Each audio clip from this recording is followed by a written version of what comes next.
आज की इस वीडियो में हम बिहार डीएलएड के जॉइंट एंट्रेंस एग्ज़ाम के लिए साइंस के मोस्ट इम्पोर्टेंट क्वेश्चन आंसर इस वीडियो में देखेंगे। तो चलिए शुरुआत करते हैं। पहला क्वेश्चन है, हाइड्रोजन की खोज किस वैज्ञानिक के द्वारा की गई थी? कैवेंडिश के द्वारा की गई थी। नेक्स्ट क्वेश्चन है, क्यूसेक में क्या मापा जाता है? जल के बहाव को मापा जाता है। निम्नलिखित में से किस कोशिकांग को एटम बम कहते हैं? लाइसोसोम को। निम्न में से कौन सा रोग दूषित जल पीने से होता है? टाइफाइड। ईसीजी से शरीर के किस अंग की जांच होती है? तो हृदय की जांच होती है। और ईसीजी का फुल फॉर्म हो जाएगा इलेक्ट्रोकार्डियोग्राफी। ठीक है। दूध का घनत्व किसके द्वारा मापा जाता है? दूध का घनत्व लैक्टोमीटर के द्वारा मापा जाता है। ऑप्शन ए यहाँ पर सही आंसर हो जाएगा। प्लाज्मा झिल्ली किसकी बनी होती है? प्लाज्मा झिल्ली प्रोटीन से और लिपिड से, इन दोनों से बनी होती है, इसलिए यहाँ पर डी ऑप्शन हो जाएगा, ए और बी दोनों। चंद्रमा की सतह के अध्ययन को क्या कहा जाता है? सेलेनोलॉजी कहा जाता है। किस विटामिन की कमी के कारण शरीर में बेरी बेरी रोग हो जाता है?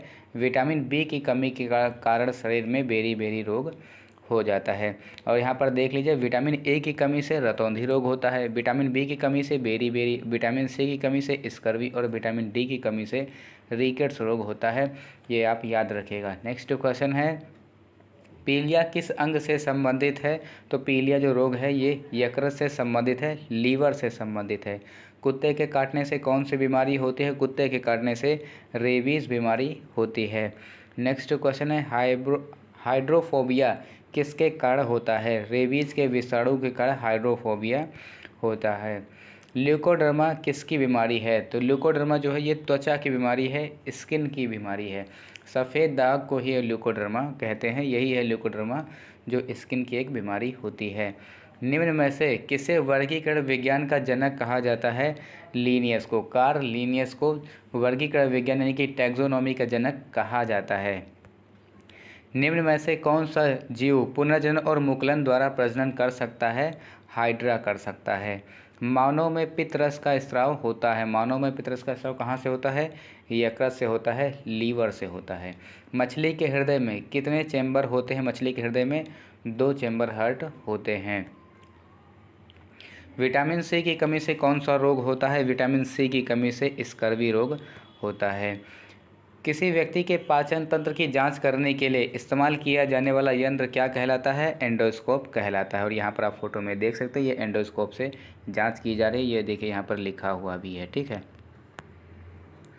आयोडीन की कमी से कौन सा रोग होता है? आयोडीन की कमी से घेंघा नामक रोग होता है। सबसे बड़ा मैमल कौन सा है? तो सबसे बड़ा मैमल जो है वो ब्लू व्हेल है। ऑप्शंस यहाँ पर सी सही आंसर हो जाएगा।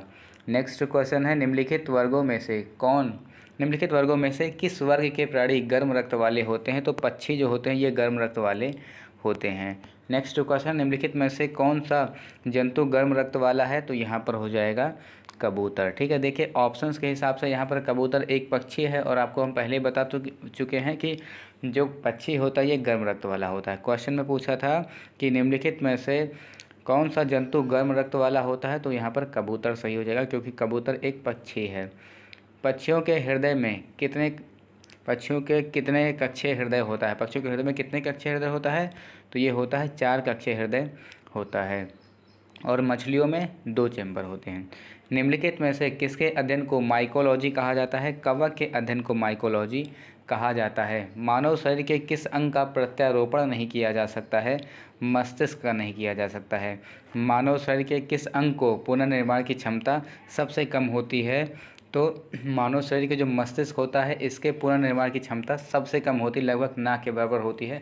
तभी अगर किसी व्यक्ति को मस्तिष्क में यानी कि सर पर चोट लग जाती है तो फिर उसकी मृत्यु हो जाती है, क्योंकि वहाँ पर पुनर्निर्माण नहीं होता है। मेनिंजिस में संक्रमण और सूजन के कारण कौन सा रोग हो जाता है? मेनिंजाइटिस रोग हो जाता है। ये भी एक मस्तिष्क की बीमारी है। ठीक है। मानव मस्तिष्क हड्डियों से बने जिस ढांचे में सुरक्षित रहता है उसे क्या कहते हैं? उसे क्रेनियम कहते हैं। यहाँ पर ऑप्शंस बी करेक्ट आंसर हो जाएगा। मानव शरीर के मांसपेशियों की गतिविधि को कौन नियंत्रित करता है? तो प्रेरक तंत्रिका कोशिका यानी कि मोटर न्यूरॉन्स उसे नियंत्रित करता है। किसके अध्ययन को साइटोलॉजी कहा जाता है? कोशिकाओं के अध्ययन को साइटोलॉजी कहा जाता है। और पुष्प के अध्ययन को एंथ्रोलॉजी कहा जाता है, ठीक है। और वृक्षों एवं झाड़ियों के अध्ययन को डेंड्रोलॉजी कहा जाता है। कवक के अध्ययन को माइकोलॉजी कहा जाता है। शैवाल के अध्ययन को फाइकोलॉजी कहा जाता है। प्रकाश संश्लेषण कहाँ होता है? क्लोरोप्लास्ट में प्रकाश संश्लेषण होता है, पेड़ पौधों में होता है। प्रकाश संश्लेषण की सहायता से ही पेड़ पौधे अपना भोजन बनाते हैं। लाल रक्त कणिकाओं का निर्माण हमारे शरीर में कहाँ होता है? अस्थि मज्जा में होता है, इसे इंग्लिश में बोन मैरो बोलते हैं। लार किसके पाचन में मदद करता है? स्टार्च के पाचन में मदद करता है। वयस्क मानव शरीर में हड्डियों की संख्या कितनी होती है? 206। इन्फ्लुएंजा रोग किसके कारण होता है? विषाणु के कारण होता है, यानी कि वायरस के कारण इन्फ्लुएंजा रोग होता है। निम्न में से कौन वायुमंडल में ओजोन परत की मोटाई मापने की इकाई है? तो डॉप्सन। डॉप्सन जो है ये ओजोन परत मापने की इकाई है। निम्न में से किसके कारण टमाटर का रंग लाल होता है? तो लाइकोपीन के कारण टमाटर का रंग लाल होता है। निम्न में से कौन सा विश्व का सबसे बड़ा पुष्प है? तो रेफ्लेशिया विश्व का सबसे बड़ा पुष्प है। और ये आप फोटो भी देख सकते हैं रेफ्लेशिया की। हीमोग्लोबिन किस में पाया जाता है? तो हीमोग्लोबिन जो है ये रक्त में पाया जाता है, ब्लड में पाया जाता है। प्रोटीन की कमी से कौन सी बीमारी होती है? तो क्वार्शियोर्कर जो बीमारी है ये प्रोटीन की कमी से होती है। पक्षियों के अध्ययन को क्या कहा जाता है? पक्षियों के अध्ययन को ऑर्निथोलॉजी कहा जाता है। HIV का फुल फॉर्म क्या है? ह्यूमन इम्यूनोडेफिशिएंसी वायरस, ये HIV का फुल फॉर्म हो जाएगा। देखिए HIV का जो फुल फॉर्म है वो ह्यूमन इम्यूनोडेफिशिएंसी वायरस हो जाएगा। और अगर पूछे कि एड्स का फुल फॉर्म क्या है तो एक्वायर्ड इम्यूनोडेफिशिएंसी सिंड्रोम सही आंसर हो जाएगा। रक्त किस प्रकार का ऊतक है? रक्त जो है ये एक संयोजी ऊतक है। हीमोग्लोबिन में निम्न में से कौन सी धातु मौजूद होती है? तो आयरन मौजूद होती है, ठीक है। मानव शरीर की कौन सी कोशिकाएं प्रायः मानव शरीर की सैनिक कहलाती हैं? तो WBC जो होती हैं ये मानव शरीर की सैनिक कहलाती हैं।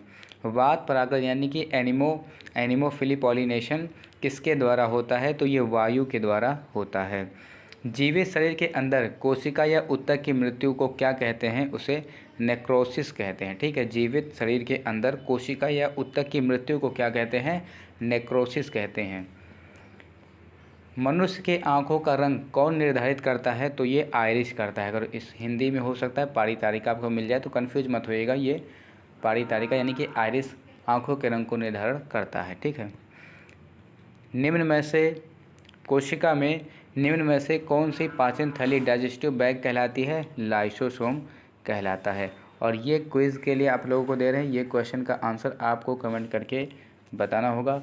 किसके अध्ययन को साइटोलॉजी कहा जाता है? इसका जो भी ऑप्शन सही होगा कमेंट करके बताइएगा। ऑप्शन ए है यहाँ पर जीवाणुओं के अध्ययन को, कोशिकाओं के अध्ययन को, फसल के अध्ययन को, या जनसंख्या के अध्ययन को। तो साइटोलॉजी किसके अध्ययन को कहते हैं?